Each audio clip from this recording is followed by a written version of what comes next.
നമസ്കാരം. ജീവൻ ടി വിയിലെ എല്ലാ മാന്യ പ്രേക്ഷകർക്കും ഓർമ്മയിൽ ഒരു നിലാവ് എന്ന ഈ പ്രോഗ്രാമിലേക്ക് ഹാർദവമായ സ്വാഗതം.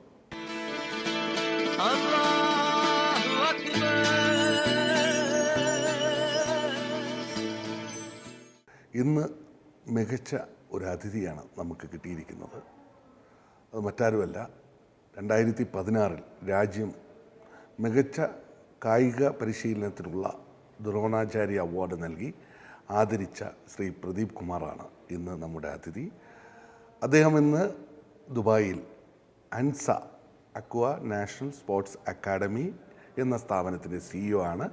അതുകൂടാതെ ഹെഡ് കോച്ചാണ്. അപ്പോൾ തീർച്ചയായും സ്വിമ്മിങ്ങിനാണ് അദ്ദേഹത്തിന് ദ്രോണാചാര്യ അവാർഡ് കിട്ടിയത്. അപ്പോൾ ആ ഒരു ജേണിയെക്കുറിച്ച് നമുക്ക് ചോദിച്ചറിയാം, അതോടൊപ്പം പ്രവാസ ലോകത്തെക്കുറിച്ചും. അതിനു മുമ്പ് ശ്രീ പ്രദീപ് കുമാറിനെ ഈ പ്രോഗ്രാമിലേക്ക് ഞാൻ ഹാർദവമായി സ്വാഗതം ചെയ്യുന്നു. നമസ്കാരം. നമസ്കാരം. ദ്രോണാചാര്യ അവാർഡ്, പാണ്ഡവരെയും കൗരവരെയും പരിശീലിപ്പിച്ച ഒരാളാണ് ദ്രോണർ. ആ ദ്രോണറുടെ പേരിലാണ് ആചാര്യ അവാർഡ് വന്നിരിക്കുന്നത്. അപ്പോൾ മികച്ച കായിക പരിശീലനർക്ക് രാജ്യം 1985 മുതൽ ഈ അവാർഡ് കൊടുത്ത് ആദരിക്കുന്നുണ്ട്. 2016 അത് താങ്കൾക്കായിരുന്നു. സ്വിമ്മിങ്. അപ്പോൾ താങ്കളുടെ തിരുവനന്തപുരം പാലോട് പച്ചപ്പാലോട് എന്ന് പറയുന്ന പ്രദേശത്താണ് ജന്മദേശം. അച്ഛൻ എന്തായിരുന്നു ജോലി? അച്ഛൻ കൃഷിയായിരുന്നു. സോ അമ്മ ഹൗസ് വൈഫ്. എത്രാമത്തെ മകനായിരുന്നു? 2 പേരാണ് ഞങ്ങൾ. എൻ്റെ എൽഡർ ബ്രദറുണ്ട്. മൂത്ത ജ്യേഷ്ഠനായിരുന്നു. അതെ. സ്കൂൾ വിദ്യാഭ്യാസമൊക്കെ പാലോടായിരുന്നു? സ്കൂൾ വിദ്യാഭ്യാസം എൻ്റെ പ്രൈമറി എഡ്യൂക്കേഷൻ എന്ന് പറഞ്ഞാൽ വീട്ടിനടുത്ത് തന്നെയുള്ളൊരു ദേവസ്വം ബോർഡിൻ്റെ ഒരു സ്കൂളുണ്ടായിരുന്നു, DBLPS പച്ച എന്ന് പറയുന്ന സ്കൂൾ, 4 വരെ. അത് കഴിഞ്ഞ് നന്ദിയോട് SKVI സ്കൂളിൽ 10ാം ക്ലാസ് വരെ. അന്ന് പ്രീ ഡിഗ്രി ആയിരുന്നു, ഇപ്പോഴത്തെ യൂണിവേഴ്സിറ്റിയല്ല. അത് ഇക്ബ കോളേജ് പെരിങ്ങമലയിൽ പ്രീ ഡിഗ്രി കംപ്ലീറ്റ് ചെയ്തു. അത് കഴിഞ്ഞ് ഞാൻ എൻ്റെ ഡിഗ്രി MG കോളേജ് ട്രിവാൻഡ്രമിൽ പഠിച്ചുകൊണ്ടിരിക്കുന്ന സമയത്ത് എനിക്ക് സ്പോർട്സ് ഹോസ്റ്റലിൽ അഡ്മിഷൻ കിട്ടുക. അവിടെ നിന്ന് ഡിഗ്രി പഠിക്കാനായിട്ട് പാലാ സെൻറ്റ് തോമസിലായിരുന്നു പഠിച്ചത്. അത് നീന്തലിൻ്റെ ഒരു ഇതിൽ തന്നെയാണ് അഡ്മിഷൻ കിട്ടുന്നത്. ഡിഗ്രി കഴിഞ്ഞു. ഞാനിപ്പോൾ 86 മെയ്യിൽ ഡിഗ്രി കഴിയുന്നു. സോ മെയ് ഒരാഴ്ച കഴിഞ്ഞ് ഈ ഞങ്ങളുടെ ഈ കോച്ചിങ് ഡിപ്ലോമ ഉണ്ട് പട്ടിയാല പഞ്ചാബ്. സോ അത് 1 വർഷത്തെ കോഴ്സിനായിട്ട് അവിടെ പോകുന്നു. കോഴ്സ് കഴിഞ്ഞ് തിരിച്ചു വരുമ്പോൾ പിന്നെ കോച്ചായി ഉള്ള ഒരു ജോലിക്കായിട്ടുള്ളൊരു എങ്ങനെ നിൽക്കുമ്പോൾ ജോലി കിട്ടാൻ താമസിച്ചു. അപ്പോൾ എൻ്റെ പോസ്റ്റ് ഗ്രാജുവേഷൻ ഞാൻ കാര്യവട്ടത്ത് ജോയിൻ ചെയ്യുന്നു, കേരള യൂണിവേഴ്സിറ്റിയുടെ. അപ്പോൾ ഫസ്റ്റ് ഇയർ അവിടെ ജോയിൻ ചെയ്ത സമയത്താണ് എനിക്ക് ബാംഗ്ലൂരിൽ നിന്നൊരു ഓഫർ വരുന്നത്. അവിടെ പോയൊരു പ്രൈവറ്റ് ക്ലബ്ബായിരുന്നു അത്, ഡെസംഗ്ലി അക്വാട്ടിക് സെൻറ്റർ എന്ന് പറഞ്ഞ ക്ലബ്ബ്. അവിടെ ജോയിൻ ചെയ്യുന്നത് 1988 അവിടെ ജോയിൻ ചെയ്തു. സോ അവിടെ ജോയിൻ ചെയ്ത് ഒരു ആഴ്ച കഴിഞ്ഞപ്പോൾ എനിക്കൊരു സ്പോർട്സ് അതോറിറ്റി ഓഫ് ഇന്ത്യയുടെ ഓഫർ വന്നു. ബട്ട് ആ സമയത്ത് ഞാൻ അവിടെ ജോയിൻ ചെയ്ത സ്ഥലത്ത് അവരുടെ ഒരു ട്രീറ്റ്മെൻറ്റും അവരുടെ ഒരു അംബീഷൻ എന്ന് പറഞ്ഞാൽ ഒരു നല്ലൊരു സ്വിമ്മിങ് ടീമിനെ ഉണ്ടാക്കിയെടുക്കുക എന്നുള്ള എൻ്റെ അവിടുത്തെ ബോസിൻ്റെ ഇതിൽ ഒരു ഡ്രീമായിരുന്നു അദ്ദേഹത്തിൻ്റെ. ഇപ്പോൾ എൻ്റെ അന്നത്തെ ബോസ് പറഞ്ഞു, Pradeep you stay here so we may have a better facility here and it happen. So അങ്ങനെയായിരുന്നു. ഒരു 30 വർഷം ബാംഗ്ലൂർ. അതിലൊരു 5 Olympians. So that's a great achievement, വലിയൊരു അച്ചീവ്മെൻ്റ് ആയിരുന്നു. ഒരു സ്വിമ്മിങ് എന്ന് പറയുന്നത് കുട്ടിക്കാലത്ത് അതിൽ തന്നെ ഒന്ന് ട്രെയിൻ ചെയ്യാനും അതിലേക്ക് വരാനുണ്ടായ ഒരു പ്രധാന കാരണമുണ്ട്. ഞങ്ങളൊരു വെരി റിമോട്ട് വില്ലേജിലാണ് ഞാൻ ജനിച്ചത്. വെരി റിമോട്ട് വില്ലേജ് എന്ന് പറഞ്ഞാൽ പിന്നെ ഇപ്പം ഒരു പക്ഷേ ഒരല്പം ഇമ്പ്രൂവ്മെൻറ്റ്. ഞാൻ പറയുന്നത് 50 വർഷത്തിന് മുമ്പുള്ള കാര്യമാണ്. അപ്പം റോഡുകൾ പോലും റോഡില്ല, ഇലക്ട്രിസിറ്റി ഇല്ല. ആ ഒരു സിറ്റുവേഷൻ ടൈമിലാണ് ഞാൻ 10ാം ക്ലാസ് പഠിക്കുമ്പോഴും നമുക്ക് മണ്ണെണ്ണവട്ടത്തിലാണ് പഠിച്ചിരുന്നത്. സോ ആ ഒരു സമയത്താണ് എമർജൻസിയുടെയൊക്കെ ഒരു സമയമാകുമ്പോൾ ഞങ്ങളുടെ പിന്നെ ആ ഏരിയയിൽ കുറച്ച് ആൾക്കാരൊരു എക്സ്ട്രീമിസം എന്ന് പറഞ്ഞാൽ എക്സലിസം ഉള്ള ഒരു ഗ്രൂപ്പ്സ് ഓഫ് ടീച്ചേഴ്സ് ഉണ്ടായിരുന്നു ആ സമയത്ത്. ഇവരെല്ലാം പല ടൈമുകളിലായിട്ട് പിന്നെ ഈ ടീച്ചേഴ്സ് യൂണിയനിലൊക്കെ വർക്ക് ചെയ്യുന്നവരും അതേസമയം കമ്മ്യൂണിസം അല്ല, അതിന് ഒരല്പം എക്സ്ട്രീമായിട്ടുള്ളൊരു ഇതിലൊക്കെ ഉണ്ടായിരുന്ന കുറേ ആൾക്കാരുണ്ടായിരുന്നു. അതൊക്കെ എമർജൻസി ആയപ്പോൾ അതൊക്കെ മാറി. പിന്നെ ഇവർക്ക് സോഷ്യലി എന്തെങ്കിലും ചെയ്യണമെന്നുള്ള രീതി വന്നപ്പോഴത്തേക്കാണ് ഇവർ നമ്മുടെ അടുത്തൊരു ഫിസിക്കൽ എഡ്യൂക്കേഷൻ ടീച്ചറുണ്ടായിരുന്നു, ഇളവട്ടം എന്ന് പറഞ്ഞൊരു സ്ഥലത്ത്, ഒരു ഇബനേസർ എന്ന് പറഞ്ഞൊരു ടീച്ചറുണ്ട്. പുള്ളി കോളേജ് ടീച്ചറാണ്. പുള്ളി ഇങ്ങനെ നമ്മുടെ കുറച്ച് ടീച്ചേഴ്സുമായിട്ട്, ആ സമയത്തുള്ള ടീച്ചേഴ്സുമായിട്ട്, ഞങ്ങളെ ചെറുതാണ്, ആ സമയത്തുള്ള ടീച്ചേഴ്സുമായിട്ടൊക്കെ സംസാരിക്കുമ്പോൾ നമുക്കൊരു നീന്തൽ ഈ കുളത്തിൽ സ്റ്റാർട്ട് ചെയ്താൽ എന്തു എന്നുള്ളൊരു ഒരു തോന്നലുണ്ട്, ഒരു ആശയം ഉദിപ്പിക്കും. പക്ഷേ അന്ന് ആ സമയത്ത് ഒരു ക്ഷേത്രക്കുളമാണ്, ഇവിടെ ഭയങ്കര റെസ്ട്രിക്ഷനുണ്ട്, ഇവിടെ ഭക്തർ മാത്രമേ ഇറങ്ങാൻ പറ്റുള്ളൂ, പെൺകുട്ടികൾ ഇറങ്ങാൻ സമ്മതിക്കില്ല, അങ്ങനെയുള്ള ഒത്തിരി ഇഷ്യൂസൊക്കെ ഉണ്ടായിരുന്നു. പക്ഷേ നീന്തൽ തുടങ്ങിക്കഴിഞ്ഞപ്പോൾ ഭയങ്കര സപ്പോർട്ട് കിട്ടി. അതൊരു ക്ഷേത്രക്കുളമാണ്, നമുക്ക് സമ്മറിൽ വെള്ളം കിട്ടില്ല, പിന്നെ ഉള്ളി ആ മഴ സമയത്താണ് ഏറ്റവും കൂടുതൽ ഇങ്ങനെ ഓവർഫ്ലോ ചെയ്ത് വരും. പക്ഷേ അതൊരു 42 മീറ്റർ ബൈ 20 മീറ്റർ ആയിരുന്നു അന്ന്. അപ്പോൾ അവിടെ ഇങ്ങനെ തുടങ്ങുന്നു. ഞങ്ങളൊക്കെ എനിക്കന്ന് 12 വയസ്സായി തുടങ്ങും, 77. ഞങ്ങളാണ് ആദ്യമായിട്ട് ഈ ബാച്ചിൽ അന്ന് ലാൻഡ് സിമ്മായിട്ട് പഠിക്കാനായിട്ട് പോകുന്ന കുട്ടികളുടെ കൂട്ടത്തിൽ ഞങ്ങളാണ് ആദ്യം. അങ്ങനെ കുറച്ച് ആ ഗ്രൂപ്പിലുണ്ടായിരുന്ന കുറച്ച് പേർക്ക് നല്ല നീന്തലിലൂടെ അന്ന് ആ സമയത്ത് തിരുവനന്തപുരം ജില്ലയിൽ പിരപ്പൻകോടും തിരുവല്ലവും അറിയാമല്ലോ, ആ 2 സ്ഥലമാണ് ഇങ്ങനെ ഭയങ്കര ഡോമിനേറ്റ് ചെയ്ത് നിൽക്കുന്ന സമയം. അപ്പോൾ ഇന്ത്യൻ ടീം, കേരള ടീം എടുത്തു കഴിഞ്ഞാൽ 80% 90% അവിടുന്ന് ടീം വരുന്നു. അപ്പോൾ ഞങ്ങളൊരു ചെറിയ ടീം ഇങ്ങനെ ഇത് വന്നു. കുറച്ച് പേർക്ക് സ്പോർട്സ് ഹൗസിൽ അഡ്മിഷൻ കിട്ടി, കുറച്ച് പേർക്ക് ജോലി കിട്ടി. അത് പിന്നെ ഒരു ഭയങ്കര ഒരു എന്താ പറയുക, ഒരു റെവല്യൂഷൻ എന്ന് തന്നെ പറയാം. ഒരു ഇത്രയെങ്കിലും കുട്ടികൾ, പിന്നെ ഒരു ഒരുപാട് നാടിൻ്റെ ഒരു ഔട്ട്ലുക്ക് തന്നെ മാറി. ഒരുപാട് നീന്തൽ താരങ്ങൾക്ക് അവസരം കിട്ടി എന്നുള്ളതാണ് ആ പച്ച ക്ഷേത്രത്തിന്റെ തൊട്ട് മുമ്പുള്ള ഒരു കുളക്കടവ് എന്നുള്ളത്. അവിടെ നിന്നായിരുന്നു പ്രദീപ് സാറിന്റെയും തുടക്കം. അവിടെ നിന്ന് ഓർമ്മകൾ നമ്മൾ നോക്കുകയാണെങ്കിൽ അവിടെ നിന്ന് നീന്തൽ പരിശീലിച്ച് തുടങ്ങുകയാണ്. ഇന്ന് അത് കഴിഞ്ഞ് ആ ജേണി നേരെ ഒരുപാട് യാത്രകൾ ചെയ്തു. ഇന്ന് ദുബായിലെത്തി നിൽക്കുകയാണ്, അൻസയിലാണ് നിൽക്കുന്നത്. ഇവിടെ ഒരുപാട് അൻസയെ പോലെ തന്നെ സ്പോർട്സ് സ്വിമ്മിങ്ങിൻ്റെ അക്കാഡമീസ് ഉണ്ട്. What the speciality? കാരണം നമുക്കൊരു സ്പെഷ്യാലിറ്റി ഉണ്ടായിരിക്കും. അൻസ നൽകുന്നത് എന്താണ്? നമ്മുടെ എന്ന് പറഞ്ഞാൽ ഒരു ഡിഫറെൻ്റ് അപ്രോച്ചാണ്. ഒരു എന്താ പറയുക, ഇപ്പം ക്വാളിറ്റീസ് നോട്ട് കോംപ്രമൈസ്ഡ്, അതൊരു കോംപ്രമൈസ് ഇല്ല. പിന്നെ നമ്മളിപ്പം സ്പോർട്സ് എന്നതിനേക്കാൾ ഉപരി ഒരു ലൈഫ് സ്കില്ലാണ് പഠിപ്പിക്കുന്നത്. അപ്പോൾ നാളെ സ്വിമ്മിങ് കൊണ്ടുള്ള ലൈഫ് 90% സ്റ്റുഡൻസിനും സ്വിമ്മിങ് ഒരു കരിയറല്ല, അവരുടെ കരിയറിലോട്ട് പോകണം. അപ്പോൾ നീന്തൽ കൂടെ നമ്മൾ പഠിപ്പിക്കുന്നത് ഒരു ലൈഫ് സ്റ്റൈലാണ്. അതായത് ഒരു discipline in that, respect people, team work, the feeling of winning and losing. Okay, എന്ന് പറഞ്ഞാൽ ജനറലി ആ സ്പോർട്സ് പേഴ്സൺ ഒരു കോമ്പറ്റീഷൻ ഫീൽഡിലുള്ള ഒരാൾ ഒരു സ്റ്റാർട്ടിംഗ് ബ്ലോക്ക് വരെ പോകാൻ കഴിഞ്ഞ് അവിടെ നിന്നൊരു സ്റ്റാർട്ട് എടുക്കാൻ കഴിയുമെങ്കിൽ he can face anything in the world. ഇപ്പം തന്നെ ഇവിടെ ഇഫ് യു സി, ഞങ്ങളുടെ കൂടെ ഇപ്പോൾ ഒരു ഒളിമ്പ്യൻ സ്വിം ചെയ്യുന്നുണ്ട്, സജൻ പ്രകാശ്, മലയാളിയാണ്, നമ്മുടെ ലാസ്റ്റ് ഒളിമ്പ്യൻ ആയിരുന്നു. പിന്നെ നേരത്തെ തന്നെ ഇപ്പം 1-2 ഒളിമ്പ്യൻസ് കൂടെ വന്ന് എൻ്റെ കൂടെ ട്രെയിൻ ചെയ്തിട്ടുണ്ട്. പ്രീവിയസ് ഒരു ശിവാനി എന്ന് പറയുന്ന ഒരു ഗേൾ വന്നിട്ടുണ്ട്. ഇത് കാണുമ്പം തന്നെ ഇപ്പോൾ ഉണ്ടാകുന്ന കുട്ടിയൊക്കെ അവർ കൂടെ നീന്തുന്നവർക്ക് അവർക്കും അങ്ങനെ ആവാനുള്ള താല്പര്യം ഉണ്ടായി വരുന്നുണ്ട്. അപ്പം ഇങ്ങനൊരു കൾച്ചർ ഇപ്പോൾ ഏകദേശം ഡെവലപ്പായി വരുന്നുണ്ട്. നമുക്ക് ഗ്രാജുവലി ഡെവലപ്പ് ചെയ്യാൻ സാധിക്കും. സാർ പറഞ്ഞതുപോലെ ബാംഗ്ലൂരിലെ ആ ഫസ്റ്റ് ഇനിഷ്യൽ സ്റ്റേജിൽ ഉണ്ടായിരുന്ന അതേ സിറ്റുവേഷൻ ഇവിടെ നമ്മൾ ബാലാരിഷ്ടത എന്നൊക്കെ പറയില്ലേ, അത് ഈ എല്ലാ പ്രസ്ഥാനങ്ങൾക്കും ചെറുതായിട്ട് തുടങ്ങുമ്പോൾ ഉണ്ടാകുന്ന ഒരു ഇത് ഞങ്ങൾ ഏകദേശം അത് ഓവർകം ചെയ്യും. അതിലുപരി അവയർനെസ്, അത് പാരൻസിൻ്റെ ഉള്ളിൽ ഉണ്ടാകുന്ന കുട്ടികൾക്ക് നമുക്ക് നാളത്തെ ഇന്ത്യയെ നമുക്ക് താരമാക്കി മാറ്റണം എന്നുള്ള അവർക്കൊരു അംബീഷൻ ഉണ്ടാവണം. അത് എത്രത്തോളം പാരൻസിൻ്റെ ഇടയിലേക്ക് നമുക്ക് മോട്ടിവേറ്റ് ചെയ്യാൻ സാധിച്ചിട്ടുണ്ട്? ഏകദേശം ഇപ്പം ഞാൻ ഇങ്ങനെ പറയുന്നൊരു സെൻറ്റൻസ് ഉണ്ട്, നമുക്ക് 1000 എൻജിനീയേഴ്സിനെയും ഡോക്ടേഴ്സിനെയൊക്കെ ഉണ്ടാക്കാൻ പറ്റും, but can you make an Olympian in your home? That is difficult. Answer ഇപ്പോൾ ഇവിടെ ഏജ് ലിമിറ്റ് എന്നുള്ളത് കാരണം വെച്ചാൽ കുട്ടികൾ എങ്ങനെയാണ് അതൊന്ന് പറയാമോ? ഞങ്ങൾ കോമ്പറ്റീറ്റീവ് സ്വിമ്മിങ്ങിൻ്റെ ലിമിറ്റ് എന്ന് പറഞ്ഞാൽ ഞങ്ങളൊരു 5 വയസ്സാണ് അഡ്മിഷൻ നോക്കുന്നത്. അപ്പോൾ ഈ 5-6 വയസ്സുള്ള കുട്ടികളെ അവർ പഠിപ്പിച്ചെടുക്കുക. അതിന് ഏകദേശം ഒരു 3-4 മാസം എടുക്കും ആ കുട്ടികൾ പഠിച്ച് വരാൻ. അതിന് ഞങ്ങൾ അക്വാ ബബിൾസ് എന്ന് പറയും ആ ഗ്രൂപ്പിന്. അപ്പോൾ ആ പഠിച്ചു വരുന്ന കുട്ടികൾ അടുത്ത ലെവലിലോട്ട് അവരൊരു ലിമിറ്റായി കഴിഞ്ഞാൽ അവരൊരു ലൈഫ് സേവിങ് സ്കില്ല് പഠിച്ചു കഴിഞ്ഞാൽ ഒരു ഡോഗ് പാഡൽസ് എന്ന് പറയാം നമ്മൾ, അത് പഠിച്ചു കഴിഞ്ഞാൽ പിന്നെ അവരൊരു നെക്സ്റ്റ് ലെവലിലോട്ട് പ്രൊമോട്ട് ചെയ്യും. അക്വാ സ്റ്റാർ എന്ന് പറയും. അപ്പോൾ അവിടെ നമ്മൾ ബേസിക് സ്ട്രോക്സ് പഠിപ്പിക്കും. ഒരു 25 മീറ്റർ ചെയ്യാനുള്ള ഒരു ബേസിക്കായിട്ട് ആദ്യത്തെ സ്ട്രോക്ക് ഫ്രീ സ്റ്റൈൽ എന്ന് പറയും, അത് നമ്മൾ പഠിപ്പിക്കും. അത് കഴിഞ്ഞ് അവർ ഇൻട്രസ്റ്റ് ഉണ്ടെങ്കിൽ, പാരൻസിന് ഇൻട്രസ്റ്റ് ഉണ്ടെങ്കിൽ അടുത്ത ലെവലിലോട്ട് നമ്മൾ അവരെ പ്രൊമോട്ട് ചെയ്യും. അപ്പോൾ ഈ അക്വാ സ്റ്റാറിൽ തന്നെ അവരും ഒരു 4, 5, 6 മാസം അവിടെ സ്റ്റേ ചെയ്യേണ്ടി വരും. അക്വാ സ്റ്റാറിൽ നമ്മൾ വരുന്ന ഏജ് വരുന്നത് അതെ 6 to 7 years ആണ് അവിടെ വരുന്നത്. ഒരു 6 മാസം 1 വർഷം ആ സ്റ്റേജിൽ കഴിയുമ്പോഴത്തേക്ക് അടുത്ത ഗ്രൂപ്പിലോട്ട് നമ്മൾ ഷിഫ്റ്റ് ചെയ്ത് കഴിഞ്ഞാൽ അക്വാ ടെക് എന്ന് പറയും. അവിടെ നമ്മൾ എല്ലാ സ്ട്രോക്കിൻ്റെയും ടെക്നിക്സ് പഠിപ്പിക്കും. ഇത് ഭയങ്കരമായിട്ടൊരു ടെക്നിക്കൽ സ്പോർട്ടാണ്, ജിംനാസ്റ്റിക്സ് പോലെ.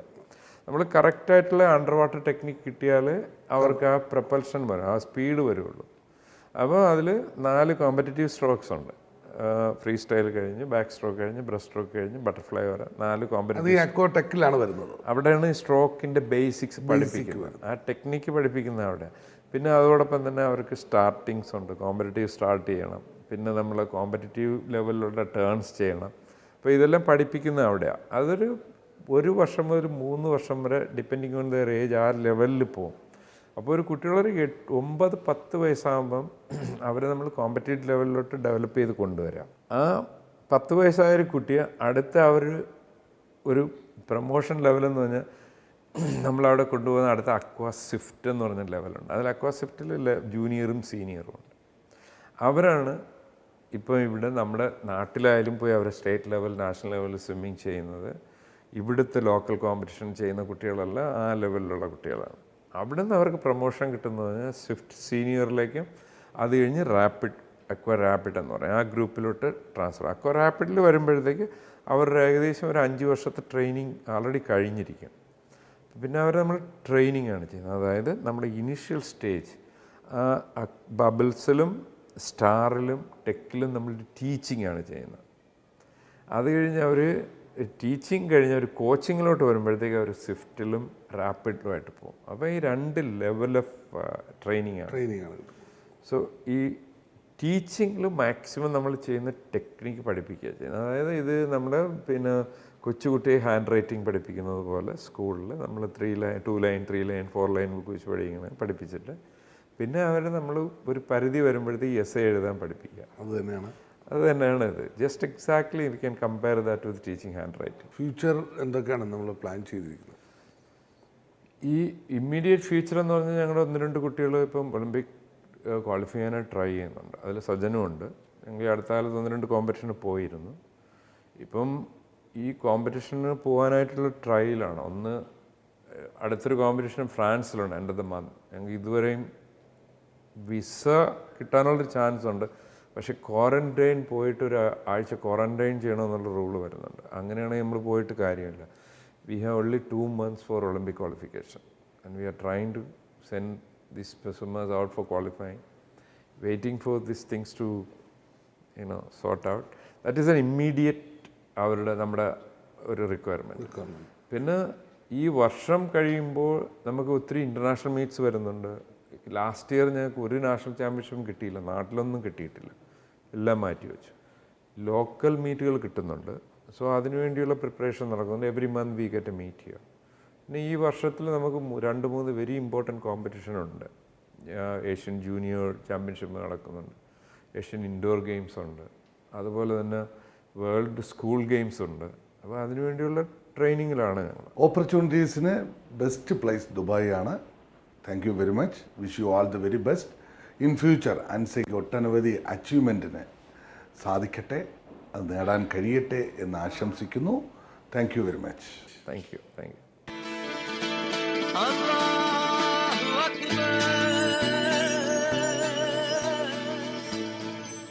ഇന്ന് നമ്മുടെ അതിഥിയായിട്ട് എത്തിയിരിക്കുന്നത് ദുബായിലെ famous swimming academy Ansa aqua nation sports academy എന്ന് അറിയപ്പെടുന്ന അക്കാഡമിയുടെ MD ആണ് മിസ്സസ് വിജി സൂസൻ മാത്യു ആണ്.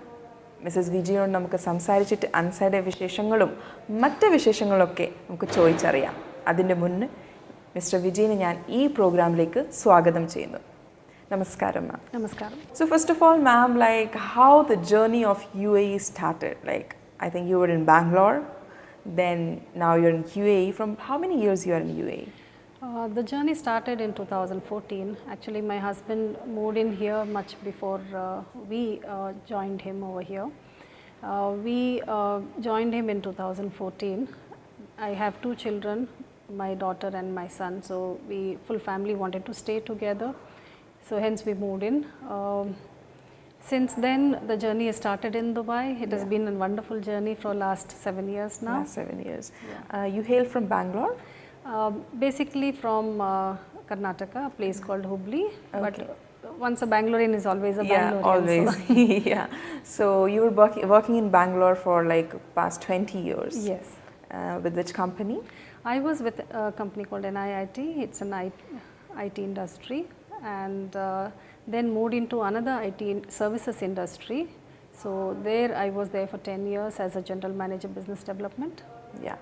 So ANSA, like Aqua Nation Sports Academy, today you are leading that academy in very good manner. Like everybody is appreciating that, everybody is talking about that. So let's move to that. How the idea of ANSA came into your mind, how the thing started?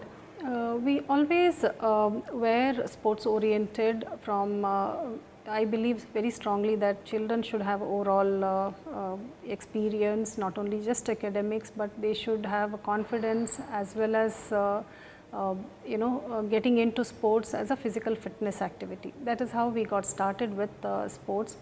And both my children, they are in swimming, they are international swimmers. And my daughter now is doing her specialization in sports management in Canadian University, and my son is representing India at an international level, and he's won many medals in international level.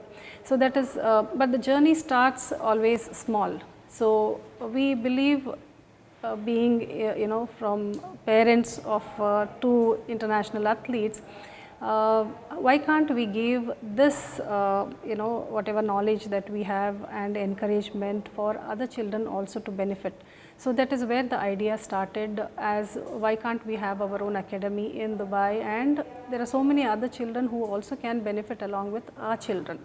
So that is how we got started, and that is when my children were training under Pradeep sir, and when we spoke to Pradeep sir, and so ANSA got started in this, as the initiative taken by both of us. Like that it started and it's going smoothly.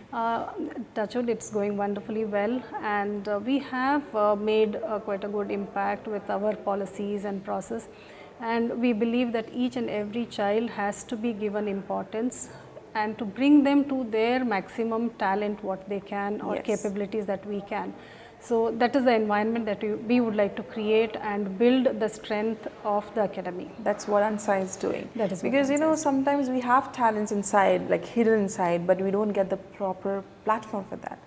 So it get unnoticed. True. So because through ANSA you are providing that platform, like so many people, like kids, let's say kids, adults and everybody, so it's a good thing. Yes.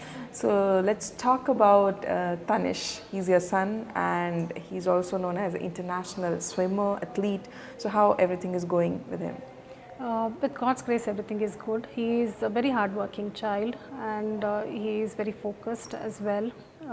He gives 100% during his training, and the focus is right now that he can qualify for Olympics and somewhere be cut for Tokyo Olympics. He is trying. He is going to Monaco this month end, and there are a couple of other events lined up. And main focus is the 2024 Olympics that he would like to qualify for as a cut. So currently how many students you have in ANSA? We have around 150 plus children at various levels. Okay. So last year it was COVID, everything was locked down. In lockdown, this year by God's grace everything is fine in UAE. Yes. So like ANSA got affected by COVID, or everything was fine? We did definitely get affected because complete lockdown, and we had to, there was no training at all, not allowed for March onwards. It was closed, March, April, May, June. So almost 4 months there was no training at all. Then July onwards, people still were very, very hesitant to come forward. But once the parents got the confidence that we are following all the rules and regulations set by Dubai Sports Council, and the way we are maintaining the social distancing, as well as taking care of all the regulations and protocols. So all the parents have come back, and they are extremely happy the way it has been going, and the children are also progressing, and they have also attended couple of competitions locally over here, and performance has been amazing. What are the timings? It depends on what program. So as I was explaining, it is a technical sport, and every level there is a program. Like if a child has to learn swimming, it's a process, and there is a program. So that program they have to follow, like how in school they have a syllabus. In similarly, swimming also there is a syllabus.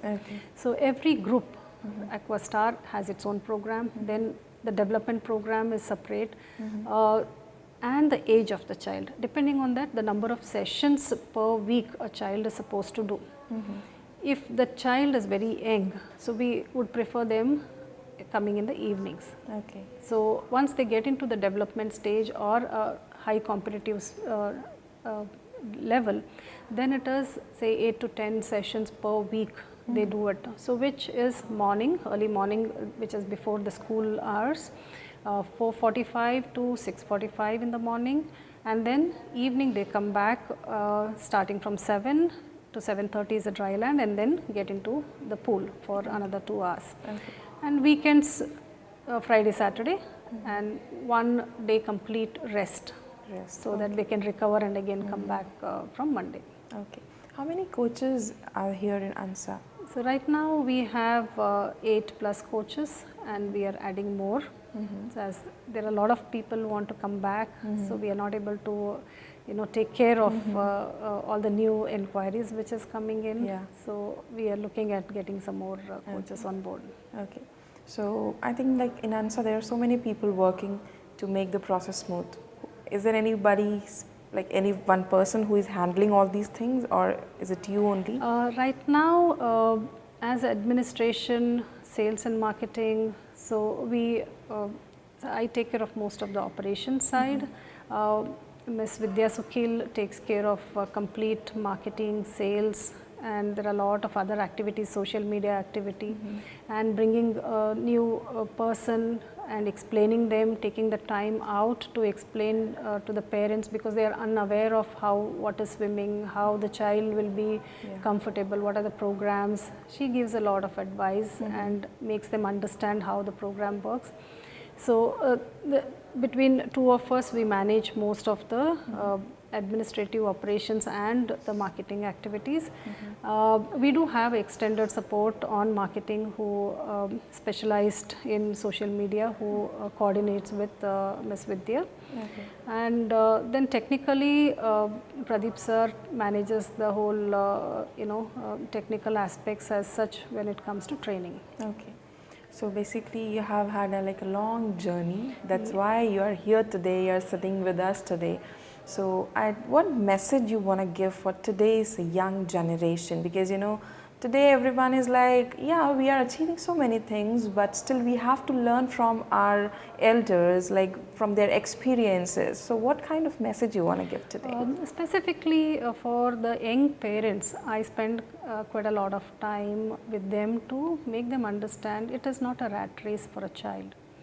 The whole purpose as a parent I speak when I speak to any person. So my journey also has been quite a long journey. So almost my children have been in swimming for more than 10 years now, and still there is a long way to go. So I say it is a part and parcel. Sports is a part and parcel of life. As we academically look at achieving, the body and mind also should work together. So the physical fitness is also very, very important, and overnight you don't get any success. Specifically in sports, it is all hard work, the discipline and perseverance. So you'll have to continue, keep doing many times. That's when you get a perfect stroke or improvement in your sports activity. Yeah. So it's not that I come for 4 days and I miss another 4 days and again I come. So then there is no improvement. Again you go back to where you started. Yes. So only thing I would like to tell the parents is that you should have a lot of patience and give time for child to enjoy the sport, not just the result. Result will anyway come. Yeah. Once the child is disciplined and they are regular, and we are putting in our efforts to make sure that best talent comes out and they come to their maximum level, whatever the child has the potential. So with all three together, the coach, the parent and the child come together, so that is when we can build a successful child and a confident child. I have seen a lot of kids who become so very confident, physically, mentally, and overall they can carry themselves so well because they are in sports. Right. So it affects. It definitely helps. Yeah. So wherever they will be working, sports also will teach whether you win or lose. Again, there is another day. Yeah. Yeah. So in life, most of them they give up because they don't know how to handle the failure. Yeah. It is easy to handle a success, but so how a child can handle a failure. So earlier on, we give them that opportunity to go for competitions. It's okay to fail. Yeah. Because there is again another day to train more harder and get back. Yes. So that is what we need to understand and learn from sports. Yes, because sports is not only like it will make you healthy, but it will make your mind also strong and healthy. Yes. So basically this was the Ramadan time, the holy month we were going through, and it was Eid. So what Eid message or like wishes you want to convey to the viewers? So main Eid message is be safe and be healthy, and health is most important than anything else right now, and stay safe. One last thing I want to ask, like when we are in UAE, the rulers of the UAE, let's say rulers of the government officials, they extend so much support for the people who are staying here. So do you feel that? What's your opinion? When it comes to UAE, the first thing it comes in your mind is that you are so very safe. Yes. You are safe. And it's you like can a home away from home. It is definitely a home away from home, and you are so confident to run the business, and we have been running the business successfully. In fact, we are growing much faster pace than what we had expected. So that kind of a confidence is possible here in UAE with the UAE rulers. Yes. That has been amazing. Okay, it's appreciable. It's really appreciable. So thank you so much, Mrs. Vijay. Thank you. And because you were with us and you give your time and from your busy schedule also, and it was nice talking to you, so much informative about, we got to know about ANSA as well as from your life experience also, like how to be in life, how young parents should be, everything was like very nice. Thank you so much, it's a pleasure. Thank you. Thank you. Thank you so much. ഇന്നത്തെ നമ്മുടെ episode ഇവിടെ കഴിയുന്നു. ഇന്ന് നമ്മൾ Mrs വിജിനോട് സംസാരിച്ചപ്പം കുറേ കാര്യങ്ങൾ, എങ്ങനെയാണ് ഒരു സ്പോർട്ട് നമ്മുടെ ലൈഫിനെ മോൾഡ് ചെയ്യുന്നതും ഇൻഫ്ലുവൻസ് ചെയ്യുന്നതും, എങ്ങനെ ഒരാൾ മുന്നോട്ട് പോകണമെന്നും, എങ്ങനെ ഒരു യങ് പേരൻസ് മുന്നോട്ട് പോകണം, എങ്ങനെയാണ് അവരുടെ വാട്സിനെ സപ്പോർട്ട് ചെയ്യണം, അങ്ങനെ കുറേ കാര്യങ്ങളും എക്സ്പീരിയൻസസ് മിസ്സസ് വിജി നമ്മളോട് ഷെയർ ചെയ്തു. സോ ഇനി അടുത്ത എപ്പിസോഡിൽ കാണാം. നമസ്കാരം. അല്ലാഹു അക്ബർ അല്ലാഹു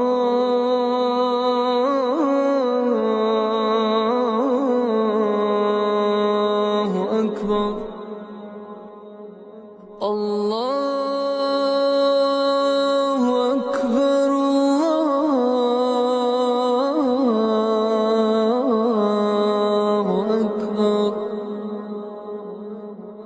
അഷ്ഹദു അൻ ലാ